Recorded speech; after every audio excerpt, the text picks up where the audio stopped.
Bangladesh Myanmar সীমান্তে বিজিবির নিয়মিত টহল ও অভিযানে লাখ লাখ ইয়াবা উদ্ধার হলেও পাচারকারী চক্রের মূল হোতারা এখনও ধরাছোঁয়ার বাইরে। এদিকে কঠোর নিরাপত্তার মধ্যেই প্রতিনিয়ত নতুন রোহিঙ্গারা সীমান্ত পেরিয়ে বাংলাদেশে প্রবেশ করছে। বিস্তারিত থাকছে মোহাম্মদ শহীদের প্রতিবেদনে। সাম্প্রতিক সময়ে কক্সবাজার সীমান্তে একের পর এক অভিযানে বিজিবি পুলিশ বিপুল পরিমাণ ইয়াবা জব্দ করেছে। তবে আন্তর্জাতিক মাদক সিন্ডিকেটের সঙ্গে যোগ সাজশে স্থানীয় দালাল এবং সহযোগীরা পাচার কার্যক্রম সচল রাখায় গডফাদাররা এখন অদৃশ্য থেকে যাচ্ছে। সীমান্তে কঠোর নিরাপত্তা ব্যবস্থা থাকা সত্ত্বেও প্রতিদিন কোটি কোটি টাকার ইয়াবা সহ বিভিন্ন মাদক দেশে প্রবেশ করছে এবং নতুন রোহিঙ্গারা অনুপ্রবেশ করছে। সেনা সদর জানিয়েছে, গত এক মাসে নতুন করে ৭৫০ জন রোহিঙ্গা বিভিন্ন শিবিরে আশ্রয় নিয়েছে।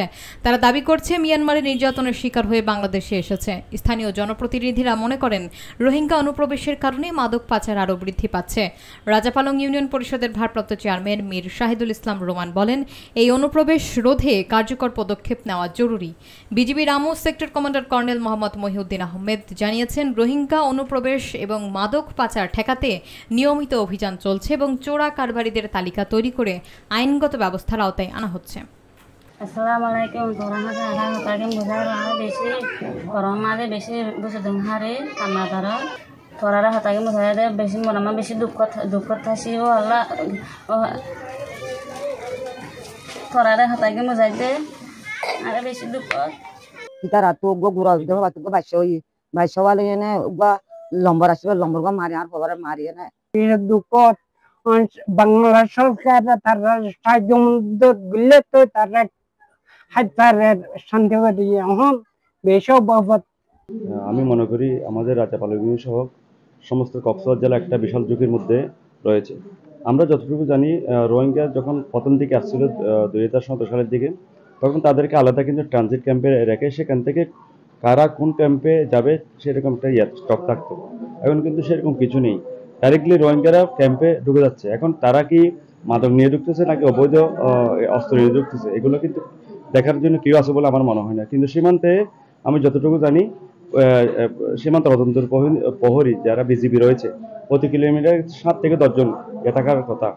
তো আমি এটা নজরদারিটা আরেকটু বাড়ার জন্য বলতেছি, কারণ যদি এটা যদি না হয় তাহলে আমাদের এখানে উকিয়াতে স্থানীয় পর্যায়ে শ্রম বাজার বিশাল একটা দশ নামে যাবে। তার অপরাধের তো অভয়ারণ্য সৃষ্টি হয়ে গেছে অলরেডি।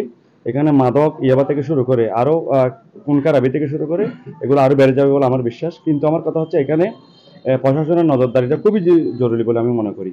টাস্কফোর্স একটা আপনারা জানেন, একটা টাস্কফোর্স গঠন করা হয়েছে, সেখানেও একটা নতুন করে একটা তালিকা হচ্ছে। সব মিলে গডফাদার যারা আছে, যদি কেউ এলাকায় থাকে তাদেরকে ধরো, আমরা জানি যে গডফাদার গুলি ম্যাক্সিমাম এই এলাকার বাইরেই অবস্থান করে, নজরদারির মধ্যে আছে। যদি আমরা পাই অবশ্যই ধরে ফেলবো। আমরা সীমান্তে কঠোর অবস্থানে আছি। আমরা রোহিঙ্গাদের অনুপ্রবেশ আমরা কি করি না, রোহিঙ্গাদের অনুপ্রবেশ না করতে পারে সেই জন্য বিজিবির অবস্থান খুব শক্ত অবস্থায় বিজিবি আছে। সরকারের নির্দেশনা অনুযায়ী আমরা কোনো অবৈধভাবে কেউ যেন বাংলাদেশে না আসতে পারে, কেউ যেন বাংলাদেশে না ঢুকতে পারে, সেই বিষয়ে আমরা সব চালাচ্ছি এবং আমরা কাজ করে যাচ্ছি এবং প্রতিনিয়ত আমরা রোহিঙ্গাদের অনুপ্রবেশ প্রতিহত করে থাকি।